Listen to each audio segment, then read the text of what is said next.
He said, "I have a lover who's 10 years younger, and she's pregnant. Please divorce me." I was stunned by my husband's sudden words, wondering what on earth had happened. His affair couldn't be more obvious. I thought he would at least offer an apology, but this is shamelessly outrageous. Looking back, our marriage had been cold for years. But then a certain concern crossed my mind. "I'm fine with that, but take good care of Jennifer." "What? You take Jennifer with you?" "That's impossible. After all, that child—" I never thought my husband could be so foolish. Perhaps it could be said that I was utterly disappointed. In the bustling downtown, an exaggerated apology stands out. This was probably just another performance by my husband. Returning home, I knew a storm of petty harassment awaited me. I remained vigilant, not to be outdone by my husband's audacity, always looking for a chance to settle past grievances. I'm Mary, a 45-year-old housewife. I met my husband John at a company training session. Back then, I was in a managerial position at a drugstore and attended the training at the headquarters, which had a wide chain of stores. John was 5 years younger than me, still a few years into his job at the time. John and I gradually started talking and continued our relationship even after the training ended. My impression of John was favorable. He was a caring young man. I remember him looking good in his new suit. "Mary, would you like to go out for dinner sometime?" Of course, that would be nice. At that dinner, he suddenly proposed to me. I was surprised, but not displeased. He then revealed 2 secrets to me. "There are 2 things I haven't told you, Mary." "What are they?" "My dad is a top executive at our company." "That's impressive." "Only a few people and my dad know this to avoid being treated differently." I admired John for not using his dad's influence. "And the second thing?" "This is more important. I actually have a 2-year-old daughter." "You're single now, right?"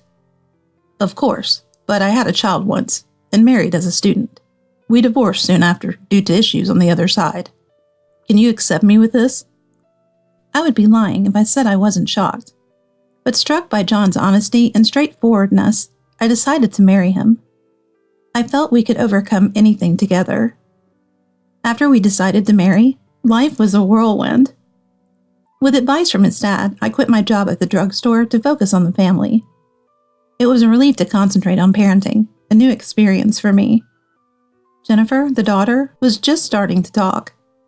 Though it was hard to keep up with her toddling around, I'll never forget the day she first called me Mom. I loved and raised Jennifer as if she were my own. Our happy days continued while Jennifer was in elementary school. John's job was stable, with only occasional overtime and business trips. We often went out as a family of 3 on weekends.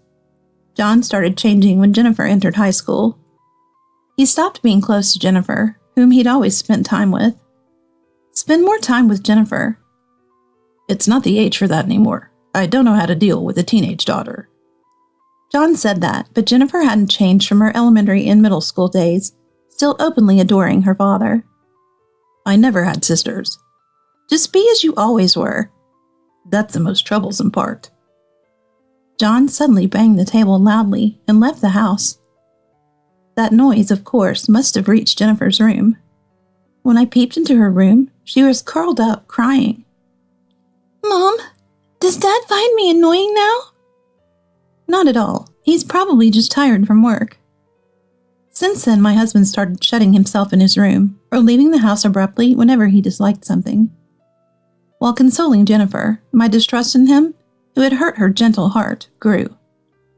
With Jennifer growing up, I started working part-time at the drugstore, an affiliate of my previous employer. Balancing Jennifer's care and work was challenging, but I also started a blog about cosmetics, enjoying my days. Then one day I received a delightful message. "Would you like to join a reunion?" It was organized by my high school friends.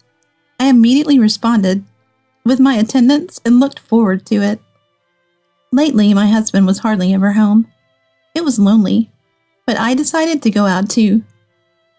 Should I wear a suit or a dress?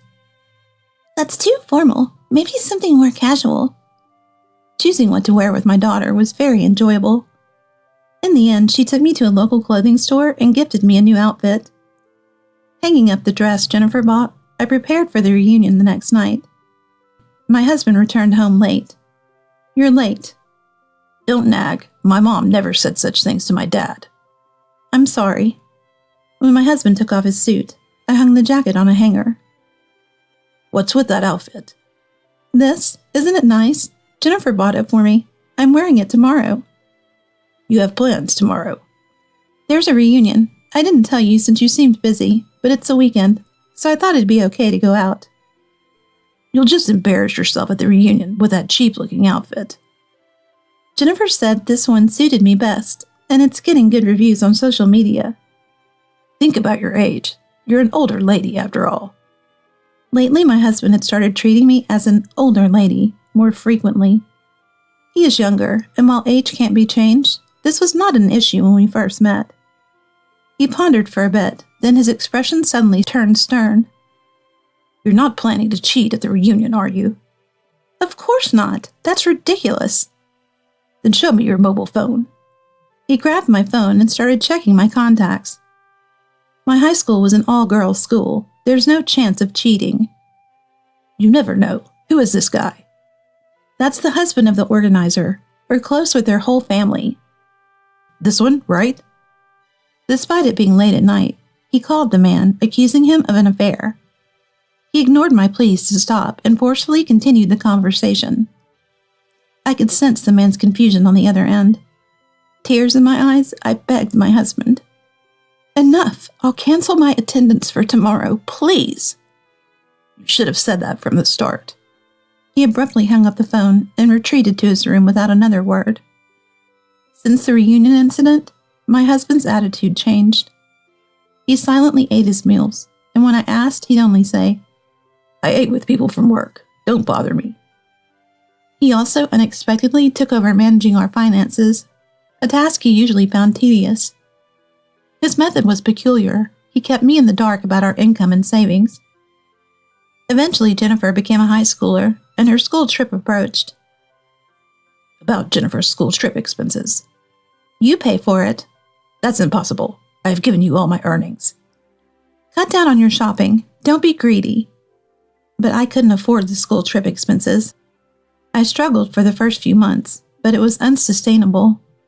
It's difficult to prepare the necessary funds. Then call Jennifer here. Reluctantly, I brought Jennifer to the living room. Jennifer, we don't have money, so you must give up on your school trip. Stop! Don't talk about money in front of her. It's the truth. Mom, is that true? I nodded helplessly. I'll get a part-time job then. I can use the money I save. Jennifer said it lightly with a smile. Fine. Half of your earnings will go to the school trip expenses, and give me the other half. I've wanted to try working part-time. It'll be fun. Her optimism was a huge relief. Still, I wondered if our financial situation was really that dire. My husband had muttered about a recession and no bonuses, but I didn't fully trust him. Just the other day, my husband came home late. It's a cold, snowy day outside. Concerned about him, I made warm soup for a late-night meal. He tasted it and dumped the rest in the sink. What are you doing? I'll eat out. He left into the cold night, carrying his bag. From the shadows of the apartment entrance, I saw him making a call. My wife made a terrible meal. I can't eat something that bad. I'd love to eat Linda's cooking. Can I come over now? Hearing his flirtatious tone, I suspected his infidelity. One day, I had business at the corporate office. Being a former manager, I was often the liaison with the headquarters. It was early evening and employees were starting to leave. I heard my husband would be home late. While thinking he might still be working, I peeked into the floor and saw him leaving with a flamboyantly dressed woman. I quickly hid and followed them. As soon as they left the building, they openly linked arms, walking like a couple. They entered a hotel in the downtown area. I captured the scene with my camera. Then I called Jennifer. Jennifer, both Mom and Dad will be home late tonight. Can you eat dinner by yourself? I'm sorry. After making another call, I waited outside the hotel exit. A man and woman came out of the hotel. I whispered in the man's ear, "Welcome back, John." He looked at me, startled. "Who is this?" "John's wife." "You are?" Upon closer inspection, the woman had an expensive bag that wouldn't typically be affordable on a regular salary. She was beautiful, but her hairstyle and clothes seemed flashy. "Hey, why are you here?" "That's irrelevant now. I saw where you two have been just now." "Let's make it quick then. I'll divorce you immediately." "First, let's hear from this woman." "No, this is." "You admit you were cheating with her, right?" I pointed to the hotel behind us. "Yes." "It's been going on for a while, hasn't it? Your frequent absences and taking over the finances were because of the affair." "Yes." My husband looked utterly dejected. After a moment, he started talking. "I'm sorry, it's true, Linda. My mistress, who is 10 years younger, is pregnant, so please divorce me." "Fine, but take good care of Jennifer." "What? Take Jennifer with you?" "That's impossible. After all, she's not my child." "Yes, Jennifer was my husband's daughter, my stepchild. When we married, we didn't adopt Jennifer, so legally we're not parent and child." "John, you were married before." The woman seemed unaware of John's previous marriage. "I got married once in college, when I had a child, but we separated due to her circumstances." "I didn't know. John's a liar." No, Linda. Don't say unnecessary things. Mary, you love Jennifer too. I have a new life now." "That's right. I can't take care of such a big child either." "Linda is young. It'd be cruel not to marry her while she's still young." "That's right, John. I was wondering what kind of woman your wife was, but she's just an older lady. She's no match for me." "Age isn't the issue now. So, Linda, you knew he was married and still had an affair with him?" "What's wrong with that? He said he'd divorce soon. I can't wait any longer."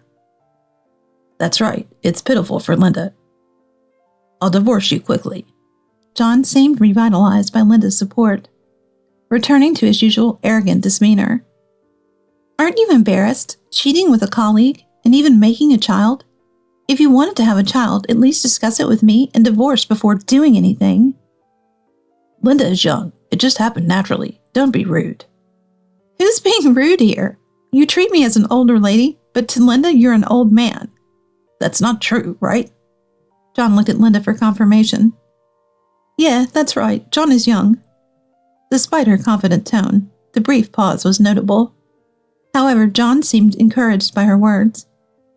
"See, it's just the jealousy of an older lady. We're young and happy, so she's envious. Just divorce me quickly and go somewhere." Biting my lip, I managed to speak. "Understood. I'll prepare the papers, and we'll meet at another place later. And you, don't come home tonight. Go to Linda's or anywhere else. I'll send your clothes by courier." "You're telling your husband not to come home. It's my house." "But how can you face Jennifer after this?" "I'll interact with her as usual." "That's inconvenient for both Jennifer and me. Stay somewhere else quietly. If you follow me home, I'll take it as you not wanting the divorce." Finally, my husband seemed to understand my stance and agreed to these terms for the divorce. That evening ended with our disbandment. Alone, I let my shoulders rise and fall as I took slow, deep breaths, then pressed the record done button on my mobile phone app. A few days later, my husband, Linda, and I were gathered at a nearby restaurant. "When did you two start this relationship?" 2 years ago. That was shortly after Jennifer started high school, coinciding with my husband becoming more stern. "For these 2 years, I couldn't live with him, but he always said he's much happier with me than with his wife." I glared at my husband in silence. He seemed unconcerned by my look. "To be honest, I don't think I can live with you anymore." His face lit up. "So you'll divorce me?" "But what about Jennifer?" "I don't care. You raise her." "To speak like that, aren't you ashamed as a parent?" "Don't act so high and mighty." "Legally, Jennifer's parent is you." "Right now, my life with Linda is what matters. Don't interfere with my life." "You're the one ruining Jennifer's life." As our conversation heated up, Linda interjected.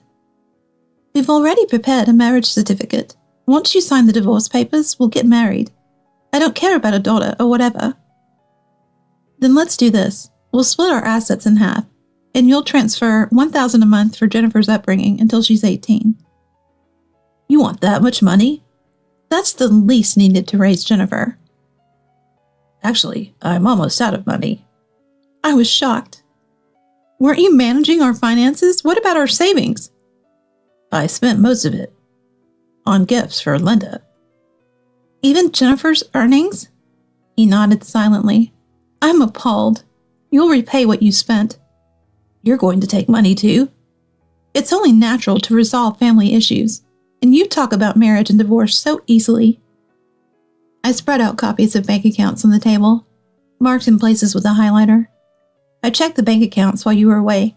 I marked the suspicious withdrawals. I was going to question you harshly today, but I didn't expect such carelessness. It's my money. I'll use it how I want. That includes mine and Jennifer's money. That's just a small part. I'm fed up with you. Let's divorce, but you will definitely make up the money. Fine. I'll figure it out. He probably thought he could handle the situation somehow. Seeing through his thoughts, I calmly wrote the divorce application. He signed it too, and I placed it in my bag as the restaurant's entrance chime rang. Excuse me, over here. He and Linda looked puzzled. I waved at two men in suits approaching. Their faces turned pale. Who are you? They were from a consumer finance company. Where my husband made a grand apology a few days ago, I saw a loan agreement in Linda's bag. I bravely visited their nearby office and discovered Linda had a significant debt. I told them you had a way to repay the money, so I asked them to come. What do you mean? I maxed out my credit cards buying brand items. When no company would lend me more, I found it was better to refinance with this company. But I bought you so many brand items. I sold almost everything you gave me. It was all cheap stuff. I bought higher-end items instead. I planned to have you pay off my debts after marrying. What, Linda? You only wanted to marry me for my money? Who else would marry an old man like you? Don't flatter yourself. How pitiful. You spent our family's money to lavish her with gifts, only to be used for your money, and she didn't even like your presents. I turned to the consumer finance company employees and explained the situation. I also asked if they could offer Linda a good job. The employees, apparently having similar experiences, grabbed Linda by the arms, dragged her out, and took her to their car, parked in the parking lot. Through the restaurant's glass windows, my husband watched in shock. What will you do? You're probably her guarantor. My husband fell silent at that. I continued. She has the marriage certificate, right? It'll be easy to find your whereabouts. He slumped, as if all energy had drained from him. Mary, I was wrong. Let's not divorce after all. What are you saying now? You've already filled out the divorce papers. If you don't submit them, we won't be divorced. Let's start over. We'll run away as a family. You're only thinking about yourself. Jennifer has school and I have work. We can't just leave because of your whims. Dad can help with the job. He's strict. He won't approve a second divorce. He happily called his dad, but was met with a loud voice over the phone. What? Disowning me? Why does Dad know about the affair? I had sent father-in-law the photos and audio of John and Linda entering the hotel and their downtown exchange. The night in downtown, before confronting my husband, I called and explained our family situation. Father-in-law was furious, disowned John, and declared he'd have nothing to do with him or the company. Effectively, he announced John's dismissal. Please, Dad, don't take away my job. I started with your help, but I'm a good employee now. The calls ended. The call had apparently been cut off. John stood still, stunned. Now you understand what it feels like to be disowned. Unlike Jennifer, your situation is your own doing. Forgive me. Let me try again. This time, he truly cried. Stop it. It's embarrassing. I never thought it would come to this. Linda turned out that way, and Dad disowned me. You're all I have left. Listen, I'll submit the divorce papers immediately. Pay the child support and money you embezzled on time. I'll contact you about the alimony. I've learned my lesson. Please. Where's your remorse? You've always been arrogant at home. Never involved with Jennifer? Don't ruin our lives anymore. I don't ever want to see your face. I shook off my clinging husband and left the restaurant, then went straight to the court to submit the divorce papers. Eventually, the divorce between me and my husband was finalized. Of course, I told Jennifer everything beforehand. Jennifer listened with a complex expression, but eventually spoke. It's sad about Dad, but I like you more, Mom. I always wondered why there were no photos of me until I was 2 in the dozens of albums you made. I was surprised. Thank you for raising me, even though I'm not your child. I'm sorry for making you say that. You can be more open. Tell me if you have any bad feelings. I hugged Jennifer, and we both cried for a while. After the divorce, I claimed alimony and child support from my ex-husband. He claimed to have no money, but he'd have to earn it. Unable to find another job, he was tracked down by the consumer finance company and forced to work alongside Linda. It seemed like a physically and mentally exhausting job. Just when I thought our lives were stabilizing, Jennifer came into my room. Mom, actually... She spread out pamphlets and documents she'd been holding behind her. I want to study at a university abroad, but it's impossible, right? I was surprised, but listened to her. Her desire seemed genuine. Let me think about it. The next day, a life-changing event occurred. The corporate office promoted me to lead the public relations department. From a part-timer to a corporate PR leader. I had been writing a blog about cosmetics as a hobby. Father-in-law noticed my blog and recommended me. With the increased income, studying abroad for Jennifer wasn't just a dream anymore. Jennifer, study hard and go abroad. Don't worry about the money. Thank you, Mom! As the seasons passed, Jennifer went abroad. She enjoys my blog from across the sea. I'm busy with a completely different job, but I fight on every day. I hope for a fulfilling life for both of us as mother and daughter.